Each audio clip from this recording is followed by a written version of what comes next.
3898 here, back at it again with another video review.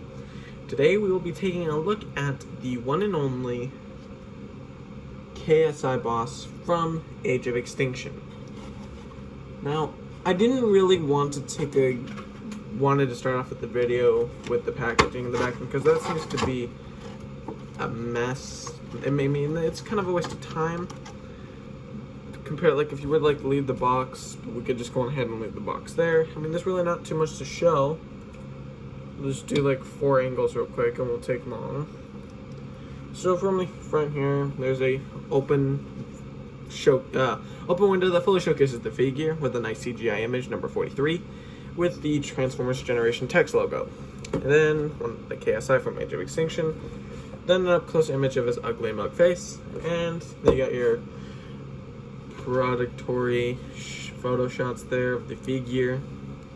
Now, honestly, I wish it was Nitro Zeus, but I believe maybe, just maybe if we're lucky, we'll get maybe Nitro Zeus. And then here's a outer look of the figure, or the CGI image, an outer look of the CGI image. But anyways, that's it for practically the packaging from that point. We're going to bring in the figure right now. But again, before we begin with him, we are going to take a look at the background. So from here, there's a really nice open, like, back scene where Age of Extinction battle took place. Number 43 Studio Series on the right here. Transformers Generation Tech logo. I think it's really nice how big they make the backgrounds for the Voyager class. But sometimes it's usually not big enough because, I mean, sometimes you gotta bend it backwards or something like that. I think they could have like made like the front a little wider or made it fold out, but I'm not gonna complain about it. So we're gonna leave the background right here. We're just gonna leave that there. We're gonna bring in the figure right now. So this is the one and only KSI boss. So what I think of this, okay, is that what we are missing here. Now, I know I go into full detail sometimes. I know my last video was pretty poor. But you see how there is blue here? So, and there was blue like on his chest and like all those blue areas as you can see? And how his face looks like Shockwave? What? So we're gonna go in the missiles, like right here. As we can see on the side here. Like the missiles are red. Here's your toy image of KSI Boss. The head is nothing compared to what the box looks like, and when we bend his knee, no blue. Absolutely no blue. It's all just painted gray. Just absolutely painted gray. And for the missiles, no red paint, no nothing. And if we look, I mean, there would have had to been a place, no matter what, where the cockpit had to go. But when we go look at the box again, and compared to this arm, that's not there. That is not. I think the cockpit was on his back. I think that's literally what happened here. And I mean, there's really not much to complain about this figure, other than the fact that the blue paint and the head is sculpting. Those are the only 2 main reasons that I have problems with this figure. But other than that, everything else seems to be great about it. From here, we can see that his legs are very posable, but if you like do it too far, his legs will split like that. And we don't want that. But he's very posable. You can put him in any angle you want him to. Like that. I think that's pretty cool. 100%. And let's see. You can bend his legs maybe a little bit forward. But other than that, he's a really nice figure to pose and stuff like that. So we're gonna go ahead and bring this. And that's it. But from here, we can see that they did nice sculpting on the chest and stuff like that. Let's bring this up just a tad bit. Nah. Major sculpting for the knees and the thighs right here. The feet, I really don't have too much to complain about the feet from here. Nice sculpting. I like what they did here for the sculpting. And let's see. There's really not too much to show on the back other than the fact that these could come up if you wanted to. Probably should have had it posed like that. But anyways. But I'm going to tell you guys something. Now, I know we're already like almost 7 minutes in, just like Soundwave. But now I got finally stuff proper here that we can do. And honestly, off of Bumblebee, I really didn't have too much to say. Just mostly yellow. I really wasn't going to say yellow, yellow, yellow. We got a nice yellow something here. Just like that. But here,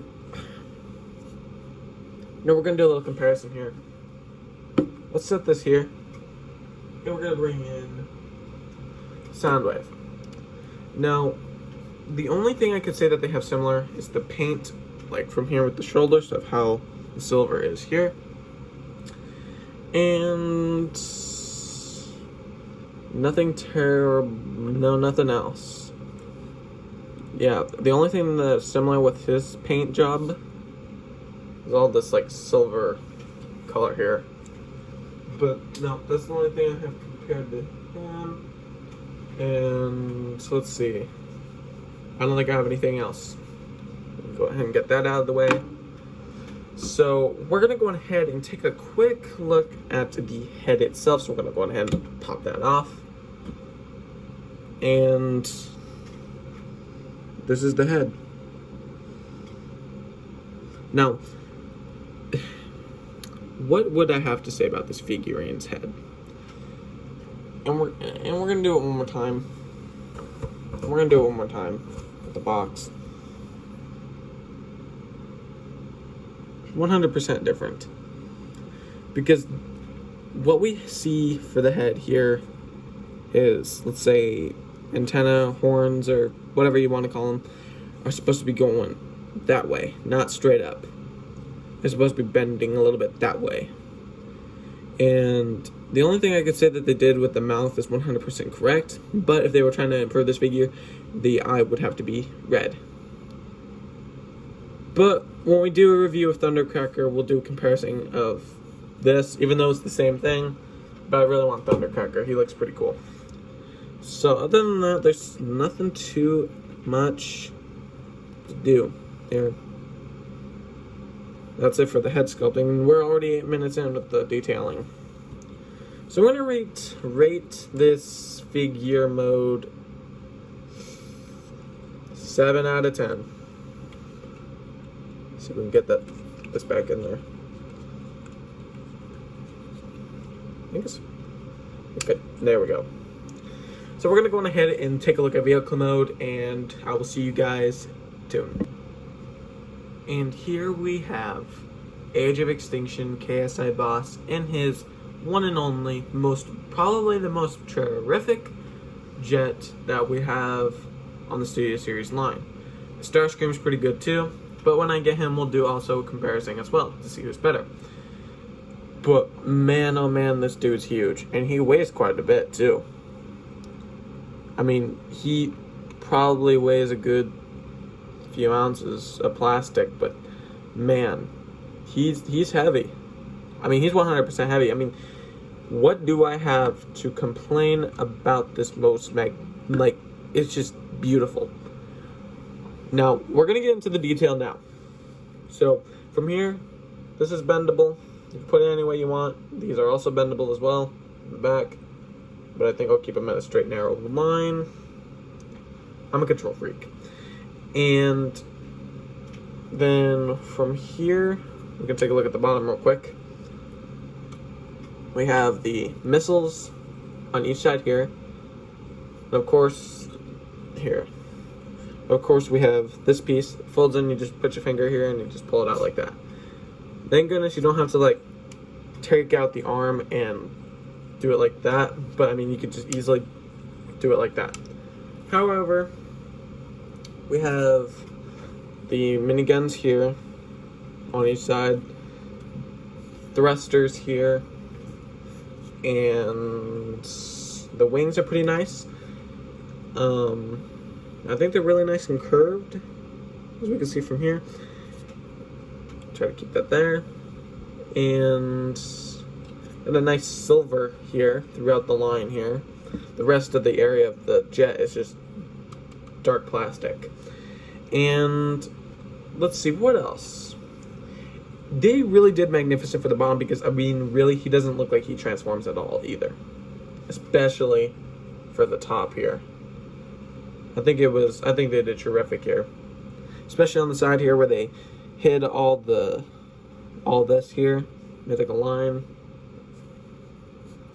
Nice. I think they did magnificent. And another cool thing with this is that the cockpit opens. Now you know what we're gonna do, guys. And let's go ahead and bring out our one and only Overlord's Micromaster as well. When we get Cogman, we can use a totally different Micromaster, but for now, like that, he just sits in there. See his little head there with the light, probably.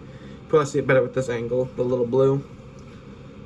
But yeah, he actually just sits in there perfectly but don't move his arms. Don't move his arms, because here, I'll show you.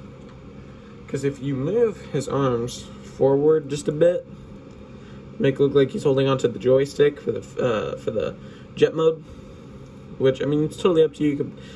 You could do whatever you want. But like when you do it like this, and we sit him down like that, I don't know. Will he actually fit this time? Of course. He does it on camera. I've had a horrible time trying to do it, trying to practice and see if he would not fit in there. But anyways, we're going to pull out his head again, and we're just going to go ahead and set this aside. But I think 100% magnificent of what they did for this guy. I mean, like, when we lift this up, it's a deep cockpit as well. I'd say it's a long one too. You know what, actually, guys, we're gonna do a little comparison here. And here is our comparison to Overlord's jet mode to KSI Boss. KSI Boss is a bit longer because of the tail. Here, I'll flip him around so that way you guys can see what I'm talking about. We're gonna line them up directly, just like so. Yes, KSI Boss is longer, but he's not a triple changer. So that's my comparison for this figure. But I do, guys, hope you did enjoy this video. Do smash that like button and that subscribe button, so that way you guys don't miss. And don't forget to hit that bell notification. And link to my second channel will be in the description, along with Hasbro Pulse. Recommend checking out their store. I made my first purchase there, and the package should be coming, and I can't wait to do the review of it. So that will probably be out at the end of this month. And man, oh man, I really got some hopes up for the Hasbro Pulse package. But other than that, guys, I do hope you did enjoy this video. Link in, like, there's going to be several links in the description. Hope you guys did enjoy this video. Thank you for watching, guys.